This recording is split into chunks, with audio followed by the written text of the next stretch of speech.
राय official YouTube channel पर सबों का स्वागत है। आजकल पटना के एक हॉस्टल में नीट की छात्रा की जो हत्या हुई उससे संबंधित चर्चाएं बिहार सरकार, साथ में बिहार सरकार और पूर्णिया के माननीय सांसद पप्पू यादव की चर्चाएं बड़ी जोरों पर हो रही है। इसी कड़ी में मैं पहले पप्पू यादव के संबंध में उनकी सेवा भाव के संबंध में थोड़ी चर्चा करना चाहता हूं, फिर बाद में उन मुख्य बातों पर भी आऊँगा। प्रजाति सुनाई जहाँ से चीख चित्कार, प्रजाति सुनाई जहाँ से चीख चित्कार, शेरे पप्पू यादव पहुँच जाते उस द्वार। प्रजाति सुनाई जहाँ से चीख चित्कार, शेरे पप्पू यादव पहुँच जाते उस द्वार। करते नहीं भेद कभी, करते नहीं भेद कभी जात पात का, बन जाते सहारा कमजोर हाथ का। करते नहीं परवाह जीत होगी या हार, शेरे पप्पू यादव पहुँच जाते उस द्वार। करते नहीं भेद कभी जात पात का, बन जाते सहारा कमजोर हाथ का। करते नहीं परवाह जीत होगी या हार, शेरे पप्पू यादव पहुँच जाते उस द्वार। मदद करते हैं रुपये पैसे जान से, मदद करते हैं रुपये पैसे जान से, समय आने पर टकराते हैं निष्ठुर चट्टान से। मदद करते हैं रुपये पैसे जान से, समय आने पर टकराते हैं निष्ठुर चट्टान से। न जाने करते हैं कितने का उद्धार, न जाने करते हैं कितने का उद्धार, शेरे पप्पू यादव पहुँच जाते उस द्वार। मदद करते हैं रुपये पैसे जान से, समय पर टकराते हैं निष्ठुर चट्टान से। न जाने करते हैं कितने का उद्धार, शेरे पप्पू यादव पहुँच जाते उस द्वार।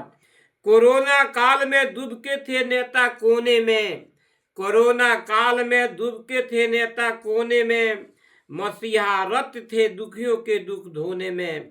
कोरोना काल में डूबके थे नेता कोने में, मसीहा रत थे दुखियों के दुख धोने में। बेचकर जमीन अपनी किए सेवा कार्य, बेचकर जमीन अपनी किए सेवा कार्य, शेरे पप्पू यादव पहुँच जाते उस द्वार। कोरोना काल में डूबके थे नेता कोने में, मसीहा रत थे दुखियों के दुख धोने में। बेचकर जमीन अपनी किए सेवा कार्य, शेरे पप्पू यादव पहुँच जाते उस द्वार। पड़ जाती सुनाई जहाँ से चीख चित्कार, पड़ जाती सुनाई जहाँ से चीख चित्कार, शेरे पप्पू यादव पहुँच जाते उस द्वार। पड़ जाती सुनाई जहाँ से चीख चित्कार, शेरे पप्पू यादव पहुँच जाते उस द्वार। तो यह तो उनकी सेवा की बात है जो जग जाहिर है। और भी क्षेत्र में उनको कई तरह से लोग बदनाम करते हैं, रंगदारी कोई नाम धरता है तो कोई अपहरण, कुछ कुछ लोग बदनाम करते हैं, लेकिन सच्चाई नहीं है। मुठभेड़ हुए हैं उनके साथ, बहुत लोगों के साथ उनके मुठभेड़ हुए हैं 80 के दशकों में, 90 के दशकों में, जब जातीय हिंसा वगैरह होती थी, जैसे फूलन देवी वाला कांड है और मुखिया ब्रह्मेश्वर मुखिया वाला कांड है, फिर इस तरह के और सारे अशोक महतो। तो ये उस समय एक कभी जातीय हिंसा का रूप ले लेता था, तो कभी वर्चस्व की बात आती थी।